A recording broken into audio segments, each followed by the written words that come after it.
A police officer in Spokane thought he had seen every kind of darkness until one snowstorm changed everything. Officer Ethan Walker was a widowed father raising his little girl alone, his only partner a loyal German shepherd named Max. But when a mysterious woman named Grace appeared at a roadside diner, her gentle touch began to heal more than wounds. It awakened memories, faith, and a secret powerful enough to destroy them all. What started as an act of kindness soon became a fight for truth, redemption, and the kind of miracle only God could write. Before we begin, tell me where you are watching from. Drop your country in the comments so we can see how far this story travels. And if you believe no act of compassion is ever wasted, hit that subscribe button, because this story will remind you that faith, love, and second chances are never truly lost. Spokane, Washington, late February. The kind of morning when the cold doesn't simply touch you, it lingers like a memory you can't shake off. Snow dusted the roofs of the old lakeside town, catching weak sunlight like crushed glass. Fog rolled over the water of Lake Coeur d'Alene, softening the jagged silhouettes of pine trees and giving the whole town a sense of suspended time. It was 7:10 a.m., and Officer Ethan Walker sat in his parked patrol SUV outside a diner that smelled of maple syrup and burnt coffee. Ethan was in his late 30s, broad-shouldered, still carrying the reflexive tension of a man who had spent 15 years chasing danger. His hair, once thick and dark, now carried faint silver streaks above his ears, early gray from too much guilt and not enough sleep. His uniform jacket was crisp, but his eyes betrayed exhaustion, rimmed with the permanent shadow of sleepless nights. He'd been decorated twice for bravery, but what people didn't know was that he'd trade every medal for one more day with his wife, Sarah, lost 2 years earlier in a house explosion during a narcotics raid gone wrong, a mission Ethan had approved himself. That single decision had left a scar no therapy could touch. In the back seat, his 8-year-old daughter, Lily Walker, sat quietly, bundled in a navy coat with fur lining. Her hair was the same honey blonde as her mother's, but her eyes, those deep storm blue eyes, belonged entirely to Ethan. She was small for her age, thin as a reed, and walked with a faint stiffness, the result of a neurological disorder that had developed after the trauma of her mother's death. Doctors called it psychogenic motor delay. Ethan called it punishment. She rarely spoke unless to Max. Max sat beside her, a 6-year-old German shepherd with a black saddle coat and steady amber eyes. Once a canine service dog, Max had been Ethan's partner during his years on the street. When Sarah died, Max refused food for days, pacing outside the burned shell of the house. Since then, he had become Lily's silent guardian, following her everywhere with the devotion of a soldier who had transferred his loyalty to the child of his fallen comrade. That morning, as frost gathered on the windshield, Ethan looked at Lily through the rearview mirror. "You doing okay, sweetheart?" he asked, forcing warmth into his voice. She nodded once. "Can we go to the diner, Daddy? The one with the pie?" Ethan sighed, half smiling. "The Harbor Diner again? You'll turn into an apple pie at this rate." She giggled faintly, the kind of sound that still made his chest ache in a good way. "All right," he said. "Breakfast before therapy. Deal?" "Deal." The bell above the door jingled as they entered Harbor Diner. The air smelled of butter and cinnamon, the kind of comforting scent that could almost make you forget the cold outside. The walls were lined with faded photos of fishermen and local softball teams from decades past. Behind the counter stood Grace Miller, the waitress. She was in her early 30s, tall but not imposing, with a quiet grace that matched her name. Her chestnut brown hair was tied back loosely, a few strands escaping to frame a face that carried both youth and fatigue. like someone who had known what it meant to rebuild after being broken. Her uniform was plain, black apron over a pale cream blouse, but her presence made the worn diner somehow dignified. When she spoke, her voice had a calm, melodic cadence, each word precise, like someone trained to observe more than to be observed. "Morning, Officer Walker. Same booth?" she asked. Ethan nodded, guiding Lily toward the window seat that looked out at the lake. Grace crouched down so she was eye level with Lily. "And for you, young lady, the usual apple pie, or do you feel adventurous today?" Lily smiled shyly. "Pie, please." "Good choice," Grace said warmly. "I'll make sure Max gets his slice of bacon, too." Ethan raised an eyebrow. "You're spoiling him, Grace." She shrugged with a faint smirk. "He's a good listener, better than most men who come through here." Ethan chuckled despite himself. That was Grace, polite but disarmingly direct. Outside, snow began to fall again, flakes drifting lazily past the diner's window. Ethan loosened his jacket, the warmth of the place seeping into his bones. It felt, for a brief moment, like safety. Grace returned with plates balanced perfectly on her arm, the movements practiced, almost clinical. Her fingers were long, steady, and there was something about the way she placed the utensils, symmetrical, deliberate, that caught Ethan's attention. When she handed Lily a fork, her hand brushed the girl's wrist gently, a motion so natural it didn't seem intentional. But something in Lily's posture shifted, subtle, yet unmistakable. The tremor in her fingers eased. She lifted her fork without struggle. Ethan blinked, not sure he'd seen correctly. "Everything okay?" Grace asked, noticing his stare. "Yeah," he said slowly. "Just, she usually needs help with that." Grace smiled faintly. "Sometimes all we need is a different rhythm." Max, lying by Lily's feet, lifted his head and watched Grace with quiet curiosity. His tail thumped once, twice. For a retired dog, Max was a remarkable judge of character. If he didn't like someone, Ethan always knew immediately. But today, Max's posture was calm, almost approving. Grace turned toward the counter, calling an order to the cook, a gruff man named Ben who had been working there longer than anyone remembered. Ben was wide-shouldered, with a permanent scowl, but he adored Grace like a protective brother. "2 coffees, Ben, 1 decaf," she said. "And tell Charlie to check the back freezer again. It's leaking." While she worked, Ethan's police radio crackled. "Dispatch to Unit 12, possible child abduction, Riverfront Park vicinity." Ethan's body tensed instantly. He looked at Lily, then at Grace. "Sorry," he murmured, rising. "Duty calls." Grace nodded, her expression unreadable. "Be careful out there, officer." He knelt beside Lily. "Stay here with Max, okay? Daddy has to go help someone. I'll be right back." Lily's lips tightened, but she nodded. Max leaned his weight gently against her leg, a silent reassurance. Ethan left, boots crunching over slush as the doorbell jingled behind him. Inside, Grace carried the empty pie plate away. When she turned back, she found Lily watching her intently. "Miss Grace?" "Yes, sweetheart." "Were you ever a doctor?" Grace froze.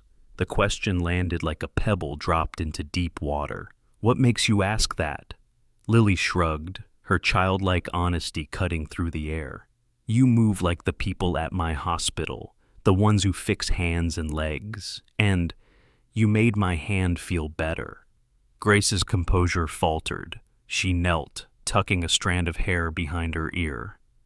"Sometimes, when you've seen pain long enough, you just know where it hides," she said softly. "But I'm not a doctor anymore." Lily tilted her head. "Did something bad happen?" Grace smiled faintly, but it didn't reach her eyes. "Let's just say the world doesn't always like it when you try to help in a way they don't understand." As she stood, her pen slipped from her apron pocket and clattered onto the floor. Lily bent down and picked it up, handing it back.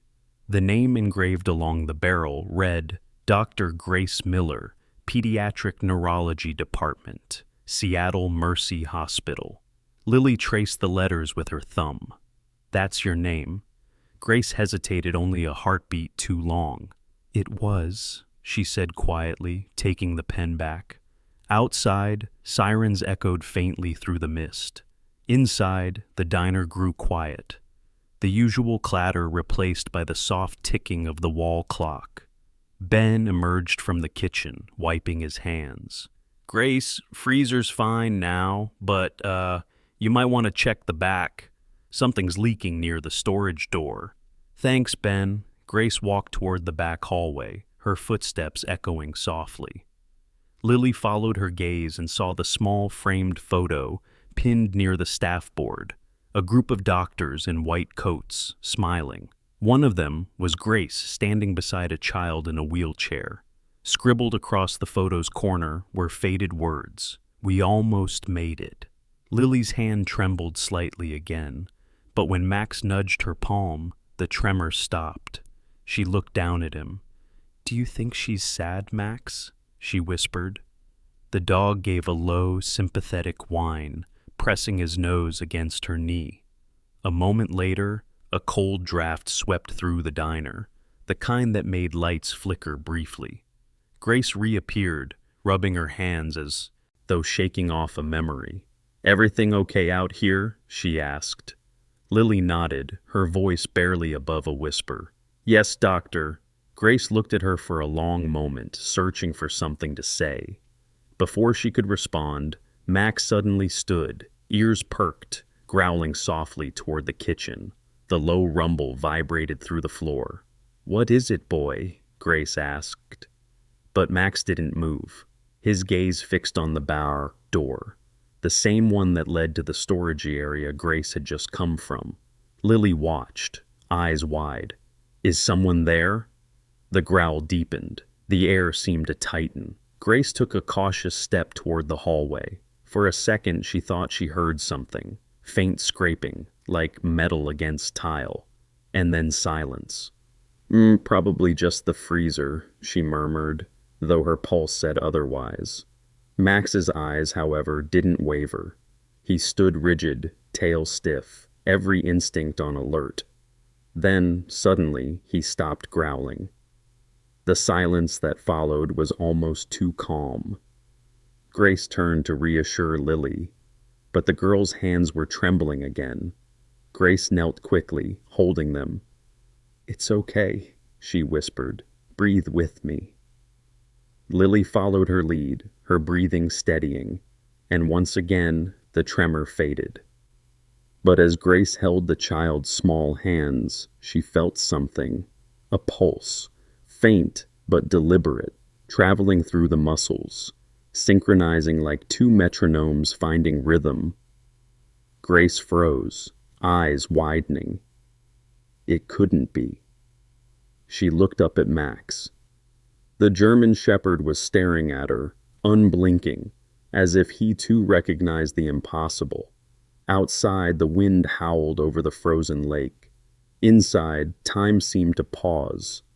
And in that quiet, something unseen connected them all. The broken policeman's daughter, the ex-doctor turned waitress, and the dog that refused to forget. The storm that had hovered over Spokane all morning had deepened by afternoon. The streets gleamed darkly beneath slanted lines of freezing rain, and the reflections of patrol lights bled red and blue across the wet asphalt. Inside his cruiser, Officer Ethan Walker drove in silence, his gloved hands gripping the steering wheel too tightly. The kidnapping call had turned out to be a false alarm, an abandoned stroller mistaken for a crime scene. But the tension in his chest hadn't faded.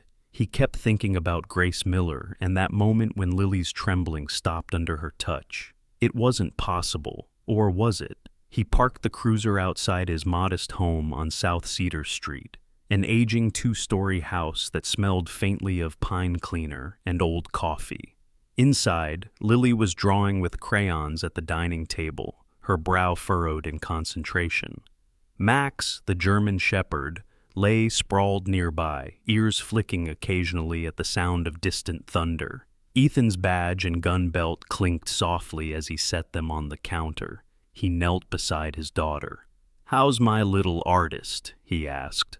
Lily grinned, showing the missing front tooth that somehow made her look both fragile and fearless. "I'm drawing Miss Grace, and Max, and the pie." Ethan smiled despite the unease in his chest. "That's a lot of pie." "She said Max listens better than people," Lily giggled.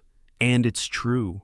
He ruffled her hair, but his smile faded when he saw what else was on the table. The pen. The one engraved Dr. Grace Miller. "Where did you get this?" he asked softly. "She dropped it," Lily said. "I picked it up." Ethan turned the pen over in his hand, the metallic engraving catching the light. Pediatric Neurology Department, Seattle Mercy Hospital. He'd heard of that hospital. His late wife, Sarah, had once trained there before becoming a forensic nurse. The name brought a chill that had nothing to do with the weather. After tucking Lily into bed later that night, Ethan sat on the edge of the couch, laptop open, police files scattered across the coffee table. He typed Dr. Grace Miller, Seattle Mercy Hospital into the search bar.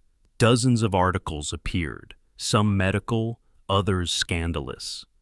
The headline that stopped him cold read, "Pediatric neurologist loses license after child dies in experimental therapy."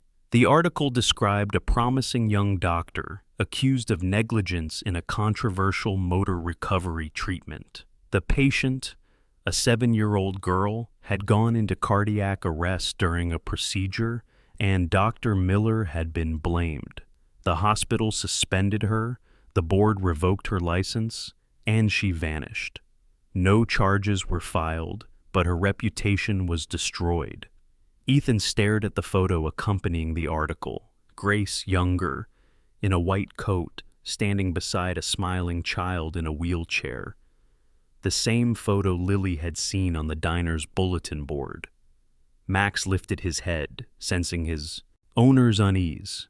Ethan scratched the dog's neck absently. "What are you hiding, Grace?" he muttered. The next morning, the air smelled of thawing snow and diesel fumes. Ethan drove Lily to school, promising he'd pick her up by noon for her therapy session. But instead of going to the station, he parked near the diner again.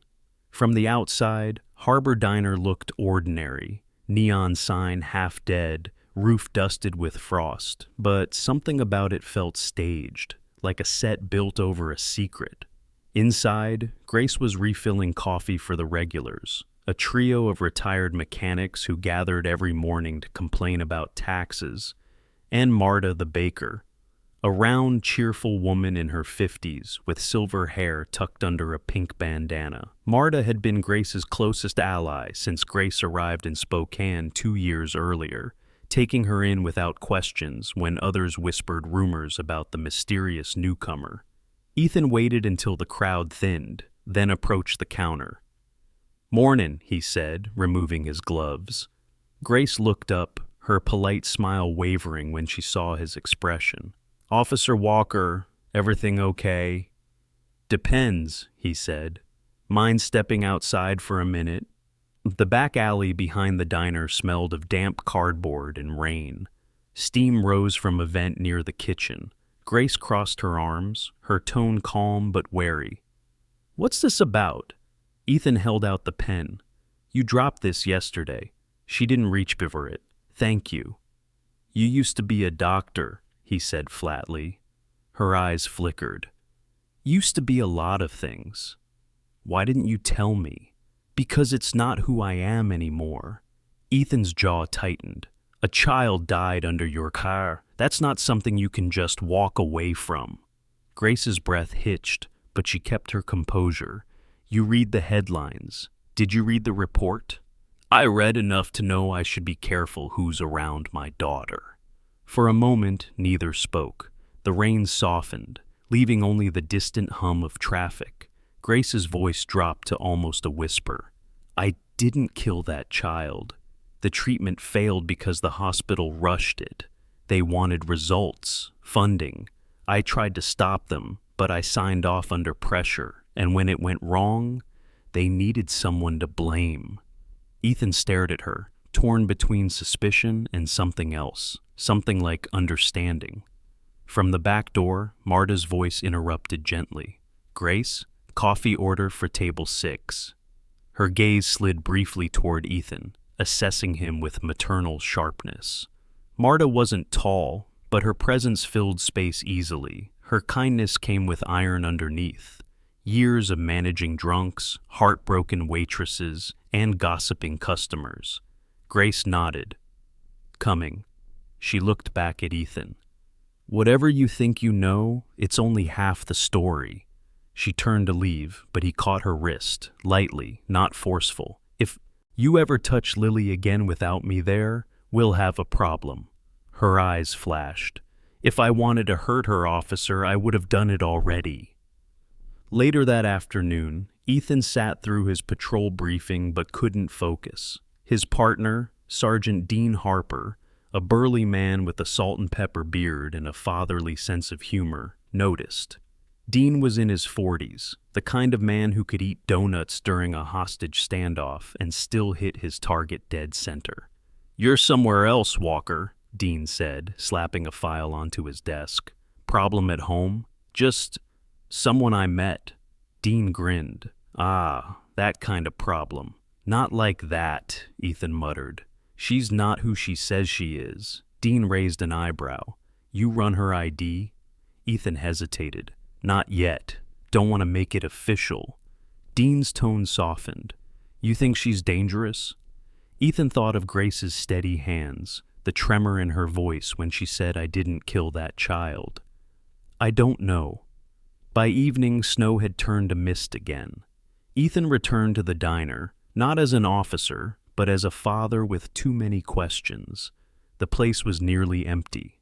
Grace was wiping down the counter, humming faintly to an old country song playing from the jukebox.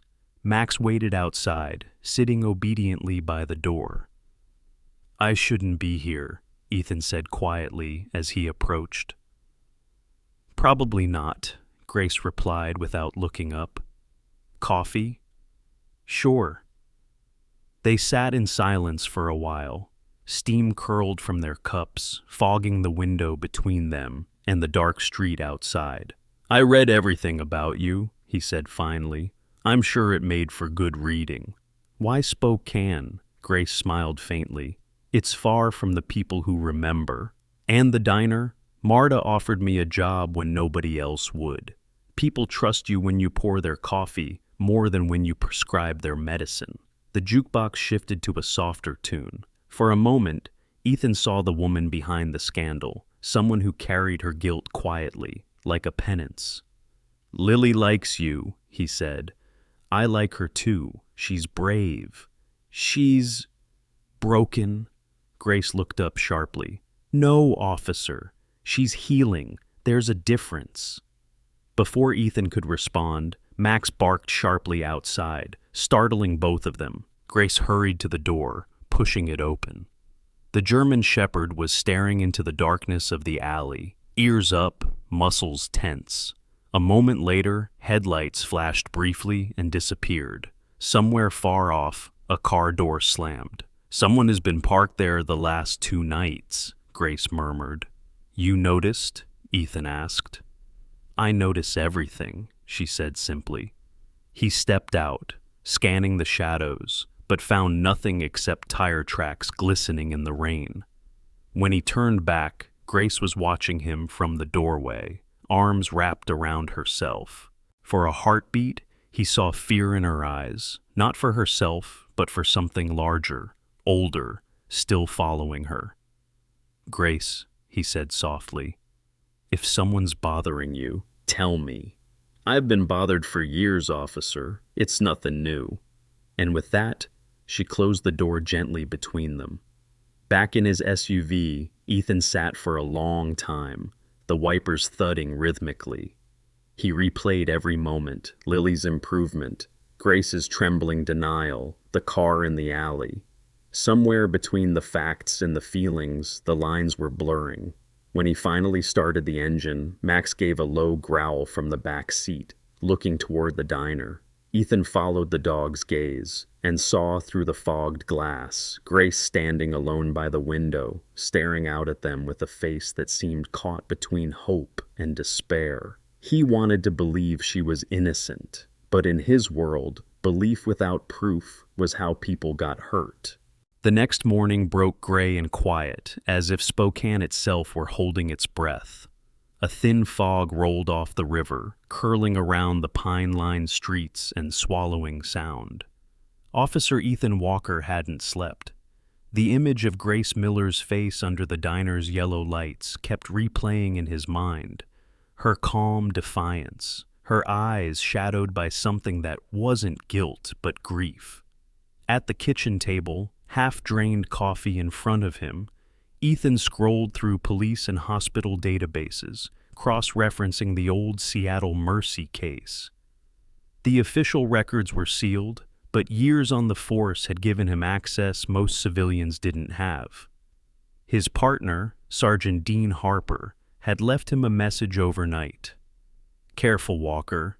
Dig too deep and you might find more than you want." Lily came padding down the hallway, wrapped in her penguin-patterned blanket, hair tangled from sleep. Max followed, tail brushing softly against her legs. Ethan tried to smile. "Hey, sleepyhead. Are we going to see Miss Grace today?" she asked immediately. He hesitated. "We'll see." "She didn't do anything bad," Lily said matter-of-factly, with the uncanny intuition of children. "You think she did, but you're wrong." Ethan looked at her small, determined face, so much like Sarah's when she wanted to be heard. "Eat your breakfast," he said softly. But his chest tightened. He dropped Lily at school, then drove to the Spokane Central Records Department, a squat concrete building that always smelled of dust and stale air. Inside, Miriam, the receptionist, an older woman with sharp reading glasses and a habit of chewing mints like bullets, looked up from her crossword puzzle. "Walker," she said, voice raspy from too many cigarettes, "you look like hell." "Morning to you too," Ethan replied, managing a grin. "What are you after?" "Old Medical Legal Archives, Seattle Mercy, 2019 to 21. Miriam squinted. "That's not local jurisdiction." "I just need a name cross-check, off the record."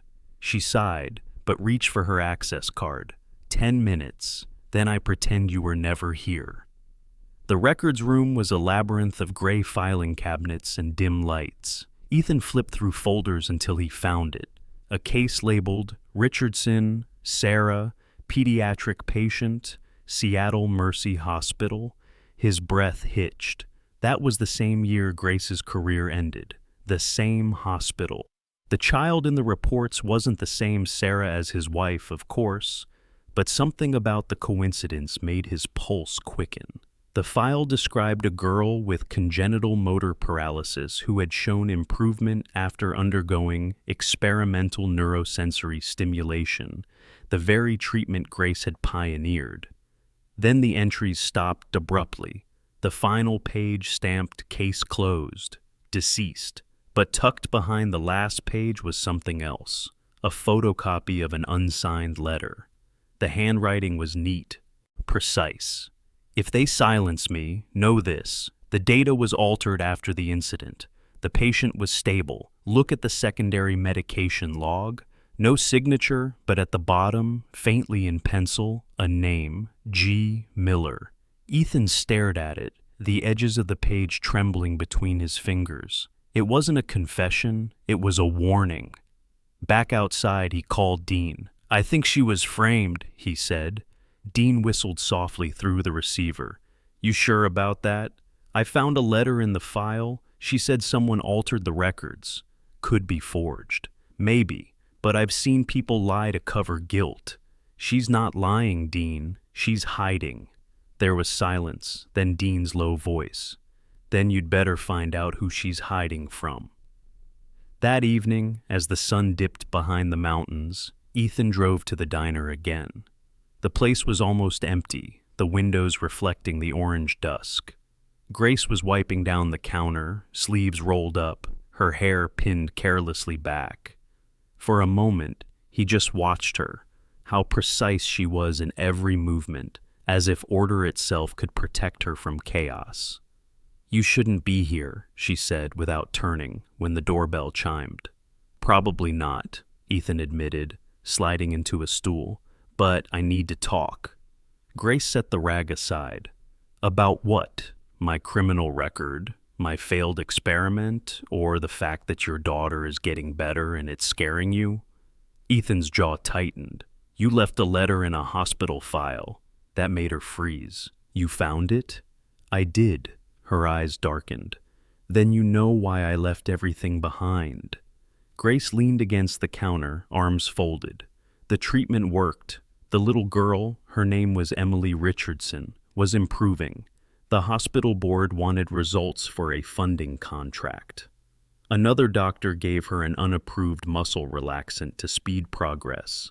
It reacted with my neural therapy. She went into shock. I tried to revive her for 40 minutes, but they pulled me away. The next day, my files were sealed, my notes erased, and they called me negligent. Her voice trembled, but she didn't cry. "You think you know guilt, Officer Walker? Try listening to a mother scream your name in a courtroom." Ethan said nothing. Max, who had followed him in quietly, rested his head on Grace's knee.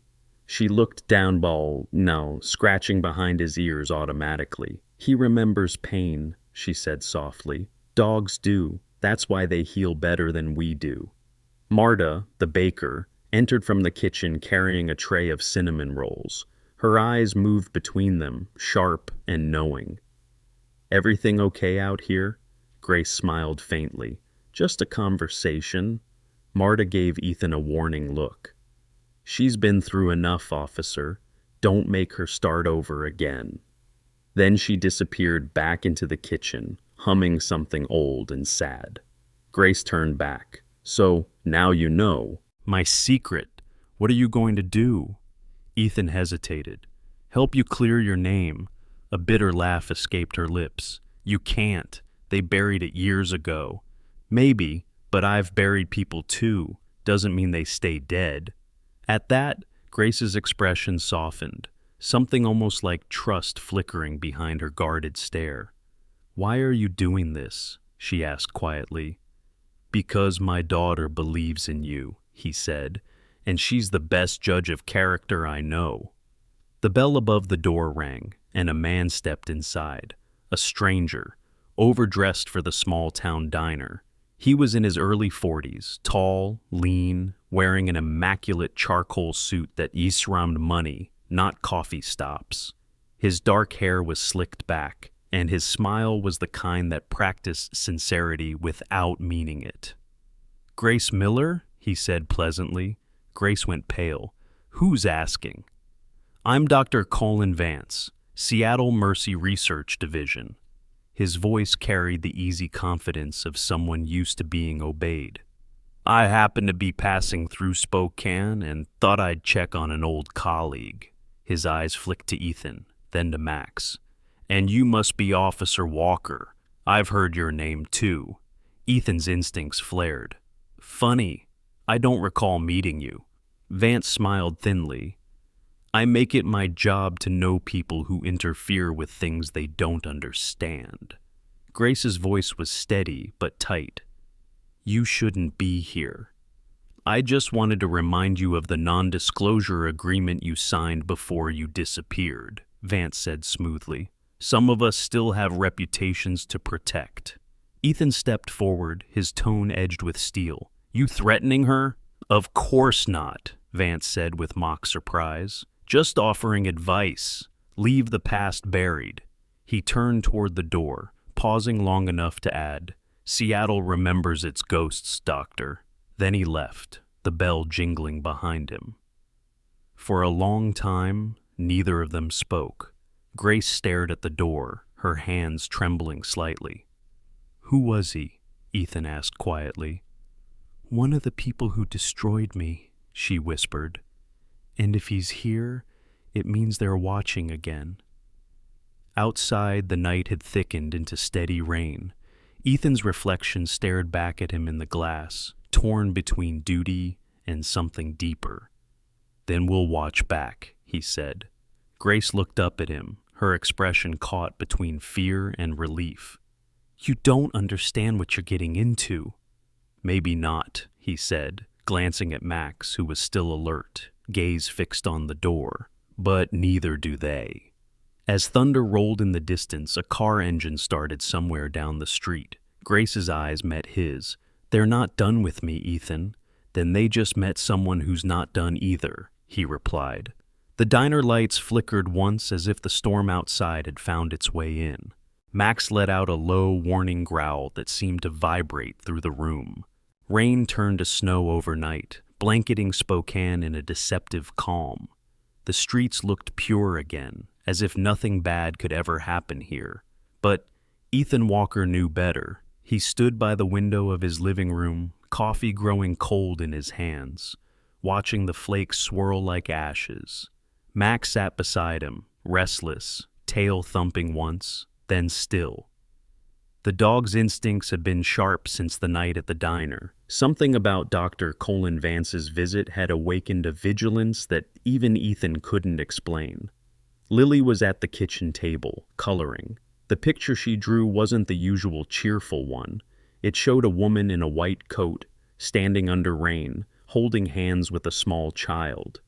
When Ethan asked who it was, she said simply, "Miss Grace helping me walk again." He forced a smile, but unease gnawed at him. He hadn't told her that Grace might be in danger. By mid-morning, Ethan arrived at the precinct. The mood was heavier than usual, the kind of tension that told him word had spread. Sergeant Dean Harper waved him over, his expression grim. "Walker, you've got someone looking for you," he said. "Says he's from the Department of Medical Oversight." He gestured toward a man waiting by the hallway window. The stranger was tall and lean, dressed in a navy trench coat. His silver tie nodded too precisely. His face was pale and angular, his eyes a hard blue that never blinked long enough. "Officer Walker?" the man asked, extending a hand. "Special Agent Roderick Hale. I'm investigating a matter concerning a former doctor named Grace Miller. You've been in contact with her, correct?" Ethan shook his hand reluctantly. "What's this about?" Hale smiled thinly. "We've reason to believe Dr. Miller is involved in the unauthorized use of experimental medical technology, possibly connected to a series of data breaches from Seattle Mercy's archives." "That's impossible," Ethan said. "She's been working at a diner, not hacking computers." "People like her never stop working, officer," Hale replied, voice cool. "They just change methods." Dean shot Ethan a wary glance. Hale continued, "If you see her, you are obligated to report it. It's a matter of national bioethics regulation. She may have stolen proprietary research." "Proprietary?" Ethan asked. "Or evidence that your friends in Seattle buried?" Hale's smile didn't waver. "Be careful, Walker. Curiosity has a cost." He handed him a card and walked out, the sound of his shoes echoing like punctuation marks. Dean leaned closer. "What's going on, Ethan? You're in something deep." "I think they're trying to erase her again," Ethan said quietly. "And this time, for good." That evening, Grace didn't show up at the diner. Marta, her co-worker, was pacing near the counter, wiping her hands on her apron until the fabric turned damp. "She called an hour ago," Marta told him. When Ethan arrived, "Said someone broke into her apartment last night. She didn't sound right. I begged her to come here, but she said it wasn't safe." "Where does she live?" Ethan asked. "Edge of Riverside," Marta said. "Building near the old train yard, number 34. Ethan left immediately. The apartment building was half empty. its hallways reeking of mildew and stale smoke. Grace's door was ajar. Inside, the place was wrecked, drawers open, files scattered, one chair overturned. Max sniffed the air, growling softly. On the kitchen counter lay a half-burned stack of papers, edges curling inward. Ethan carefully lifted the top sheet. Neural resonance therapy log, patient ID 0073, Lily Walker. His blood went cold. Grace emerged from the bedroom, startled to see him. Her eyes were rimmed with exhaustion, hair undone, a bruise darkening her temple. "Ethan," she breathed, relief and fear colliding. "You shouldn't be here." "I could say the same to you," he replied. "What's this?" He held up the charred papers. Her voice trembled. "They found me. They know about Lily." "What do they want from her?" "She's responding to the therapy naturally," Grace said, tears threatening. "Her brain is mimicking the same neural patterns I discovered in the trial years ago. She's proof that my theory worked. If they can't control the research, they'll destroy the evidence. Even if that evidence is a child." Ethan's hand clenched around the file. "Then they'll have to get through me." Max barked suddenly, sharp and loud, turning toward the hallway. Footsteps echoed. 2, maybe 3 men approaching. Grace's eyes widened. "They found us." Ethan drew his pistol and motioned for her to stay back. The first man through the door wore a black parka, his face shadowed under a hood. The second held a stun baton. "Officer Walker," one of them said coolly, "this doesn't concern you." "It does now," Ethan replied, aiming squarely. "Step away from her." The man smirked. "You don't even know who you're protecting." Before Ethan could respond, Max lunged, fast and precise. The German shepherd hit the first man square in the chest, knocking him into the wall. The second swung the baton, but Ethan grabbed his wrist and slammed him to the ground. The fight lasted seconds. When it ended, both intruders were unconscious. Grace stared, trembling. "They'll send more." "Then we're leaving," Ethan said. "Now." They packed what little she had, her laptop, a few notebooks, a worn photo of a child in a wheelchair. Outside, the snow was falling thick and silent. Ethan's SUV idled under a streetlight, breath of the engine clouding the air like smoke. Max jumped in first, then Grace. As they drove toward the mountains outside town, the world narrowed to the white blur of headlights and snow. Grace sat quietly, hands gripping her knees. "You don't have to do this," she said softly. "Yes, I do," Ethan replied. "They came for you. Next time, they come for my daughter." They stopped hours later at an old ranger cabin Ethan knew from his patrol days, a wooden structure tucked between cedar trees near Silver Ridge. Inside, the air was stale but safe. Ethan started a fire while Max patrolled the perimeter. Grace sank onto the old sofa, staring into the flames. "You have no idea what kind of people you're up against," she said. "Then tell me," Ethan said. She hesitated, then spoke quietly. "Vance wasn't the only one. There's a council inside Seattle Mercy, doctors, investors, politicians, who used my research to create a private neurotech company. They wanted to weaponize empathy, to manipulate neurological responses for military testing. When Emily Richardson died, it was their drug, not my therapy, that caused it. But the scandal would have cost billions, so they buried me instead." Ethan's fists clenched. "And Hale? Government liaison," she said bitterly. "He's been protecting them for years." Snow hammered against the windows. Max returned to the door, ears twitching, then settled beside Lily's blanket on the sofa. Grace had kept it since the diner, saying Lily forgot it there. Ethan looked at her, eyes softening. "She believes you can help her walk again," he said.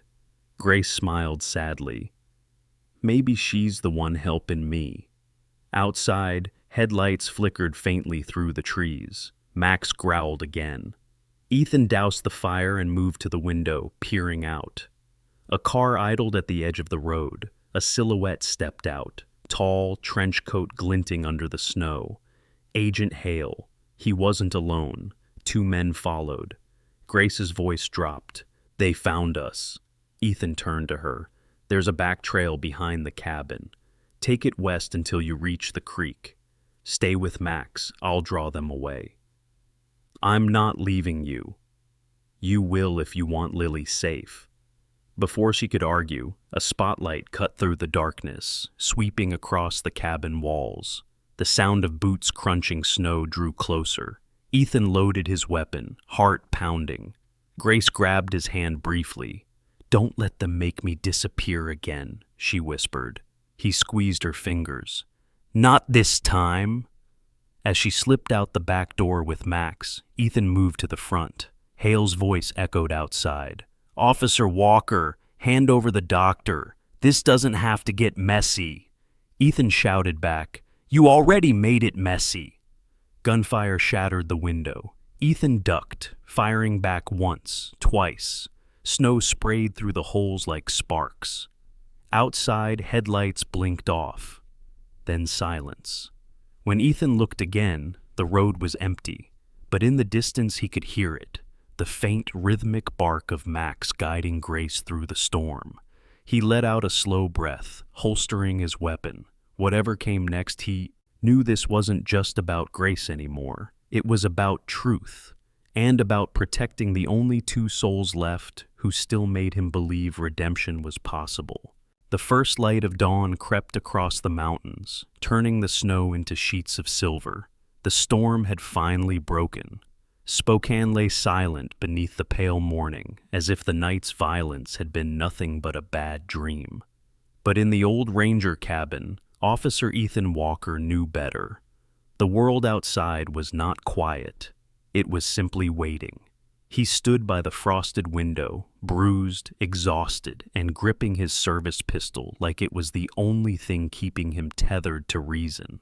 His uniform was torn, blood darkening the sleeve, though the wound was shallow. Smoke still clung faintly to the air, the remnants of gunfire and fear. On the floor near the hearth, a few spent shells glimmered in the dim light. Max, the German shepherd, paced slowly beside him, fur dusted with frost, eyes sharp and tired but alert. Grace Miller sat near the fire she had rekindled just before dawn. Her face was pale from exhaustion, the bruise on her temple darker now, but her eyes, those deep hazel eyes that once only carried resignation, now held something like defiance. Her hands were steady as she wrapped Ethan's arm with gauze torn from an old bedsheet. "You should let me stitch that," she murmured. "I've had worse," he said. "That's not a denial," she replied, voice soft but teasing, the first flicker of lightness since the chase began. Outside, the faint bark of Max echoed through the pines, and a smaller sound followed. Laughter. Lily. The girl sat outside on the steps of the cabin, wrapped in Ethan's coat. Her golden hair shimmered faintly in the morning light, and for the first time since her mother's death, she seemed at ease. Max stood nearby, tail sweeping slow arcs through the snow, while Grace joined them, kneeling beside the girl. "You found us again," Lily said with a smile too knowing for her age. Grace brushed a strand of hair from her face. "You're hard to lose. Daddy says the police are like that too. Your daddy's not wrong." Grace smiled faintly, but her gaze lifted toward the horizon. "He'll have to be better than the ones who are coming." A vehicle's distant hum broke the fragile quiet. Ethan's head snapped up. Through the trees, faint headlights glowed. He raised his binoculars. 2 black SUVs crawling up the frozen road, government plates gleaming faintly. "They're not giving up," Grace said, her voice steady, though fear rippled underneath. Ethan turned to her. "Then we end it here." The vehicles came to a stop 100 yards from the cabin. Men stepped out, 4, maybe 5, all armed, their coats unmarked. But at the center, flanked like royalty, was Dr. Colin Vance, pristine as ever, not a hair out of place despite the wind. Behind him came Agent Roderick Hale, trench coat buttoned, face expressionless. They walked like men who already believed they'd won. Ethan stepped outside, Max at his side. Grace stood behind him, Lily inside by the fire. Vance's voice carried easily through the snow. "You're a brave man, Officer Walker. Brave or foolish, I haven't decided." Ethan raised his weapon. "You're trespassing." Vance smiled faintly. "We're retrieving stolen property." "She's not property," Ethan said. "She's a doctor, and she's innocent." Vance's smile didn't fade. "Oh, I don't mean her. I mean the data, the child's neural responses. That information belongs to Seattle Mercy." Grace stepped forward, fury igniting her voice. "That data is a little girl's life. You ruined one child already. You're not getting another." Hale's voice cut in, smooth as oil. "Doctor, you could have been a pioneer. Instead, you became a liability." "Because I told the truth," she shot back. "You told the wrong people," Hale said coldly. Ethan glanced toward the forest trail. He knew they couldn't win a shootout.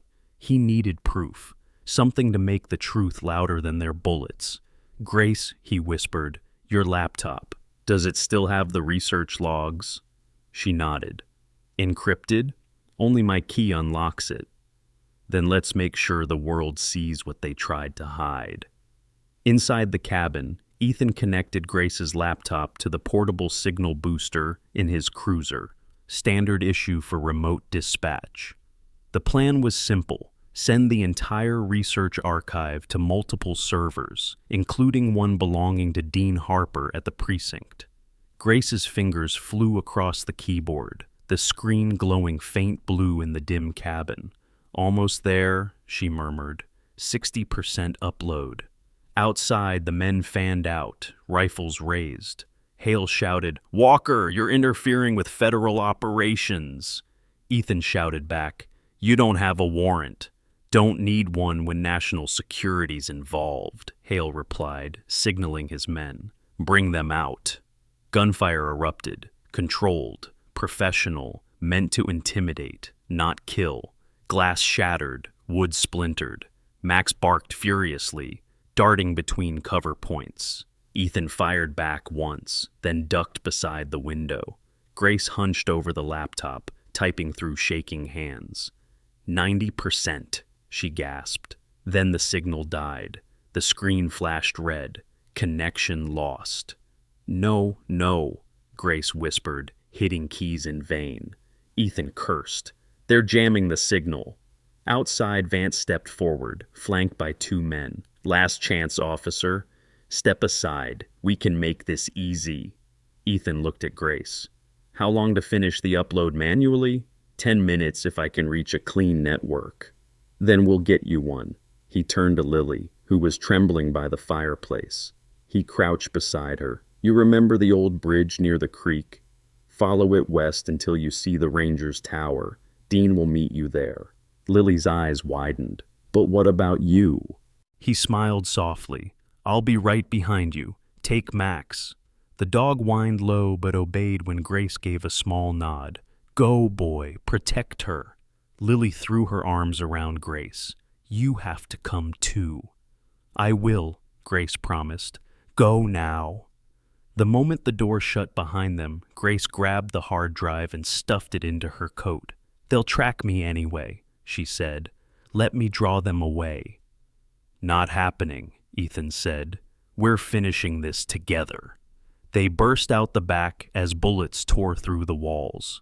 Snow exploded in white bursts around them as they sprinted through the trees. Behind them, Vance shouted, "Don't let them escape!" Grace stumbled on the icy ground, Ethan catching her arm before she fell. They reached a ridge overlooking the valley and the frozen creek below.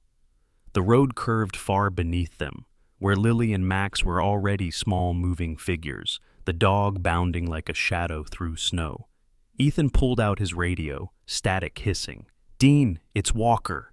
I need a trace route on this signal. Top priority. Dean's voice crackled back. You're live. What's happening? Sending you proof. Everything. Ethan tossed the backup drive into the snow, snapping the casing open to expose the transmitter chip. Start recording. Grace tapped a final command into her laptop, rerouting the data through the open chip. It's going to the precinct cloud, she said breathlessly. They can't stop it now. The shout behind them came too late. Hale and his men crested the ridge, weapons drawn. It's over, he barked. Ethan stepped in front of Grace, gun raised. Yeah, he said, it is. Lightning cracked through the gray sky. Not thunder, but a gunshot. Hale staggered backward, hit in the shoulder. Dean's patrol SUV came roaring down the ridge path, lights flashing through the snow. Police! Drop your weapons! The rest of the men scattered. Vance turned to run but slipped, landing hard as his briefcase spilled open. Papers scattering, stamped with the seal of Neurosyn Tech Defense Division. Dean cuffed him easily, tossing a look at Ethan. You always did pick dramatic places to get shot at. Ethan grinned weakly. You're late. Traffic, Dean said dryly. Grace knelt in the snow, clutching the laptop as the last file transmitted. The screen pinged softly. Upload complete. Her shoulders sagged with relief. It's done, she whispered. It's finally over. Hours later, back in Spokane, the headline spread fast. Whistleblower, doctor exposes medical corruption tied to military program. Vance and Hale were both under investigation. The hospital board collapsed overnight.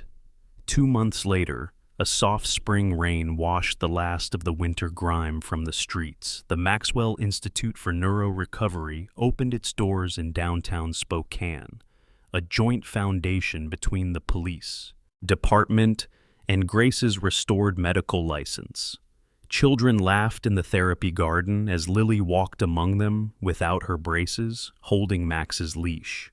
The German shepherd, now a local hero, wore a blue therapy vest and a small badge engraved Service Companion, SPD Honor. Ethan stood beside Grace at the ceremony. He wore plain clothes now. He had retired from the force to manage the Foundation's security and training division. Grace's white coat gleamed under the morning sun, her hair tied back neatly. Never thought we'd end up here, he said quietly. Grace smiled. Neither did I. She reached for his hand, tentative, steady. Thank you for believing me. He squeezed it gently. You gave me something better than belief, Grace. You gave me a second chance. Nearby, Lily released Max's leash, laughing as the dog bounded into the flower field, barking at butterflies. Grace leaned her head against Ethan's shoulder, eyes shining. For the first time in years, peace didn't feel borrowed. It felt earned. The camera of fate pulled wide, over the Institute's glass walls, the river gleaming gold, and the snow-capped peaks beyond, a place where pain had become purpose. And there, in the middle of it all, stood a man, a woman, a child, and a dog who had refused to give up on healing. Sometimes, the miracles we pray for do not arrive as lightning from the sky or voices from heaven. They come quietly, in the form of courage, kindness, and people who refuse to stop believing when the world turns its back. Grace lost everything, yet she found redemption not through revenge, but through healing. Ethan found his faith again not in the badge he carried, but in love, forgiveness, and the strength to protect what was right. And Lily, innocent and pure, became proof that even the smallest heart can hold the greatest light. This story reminds us that God's miracles often wear human faces. Sometimes he sends a loyal dog to guard us, a stranger to save us, or a second chance when we think our lives are over. Every act of mercy, every moment of faith. That is His way of telling us we are not forgotten. So, if you are watching this, remember, healing takes time, but miracles are already moving in your life. Maybe they come through love, through forgiveness, or through someone who refuses to give up on you. Trust that God is still working in your story, even in silence. If you believe that miracles still happen in our world, share this story to inspire someone who might need hope tonight. Comment below and write Amen to let faith unite us. Subscribe to the channel so you never miss another story of grace, courage, and the quiet power of love. May God bless every soul who watches this, and may His light guide you through whatever storm you face.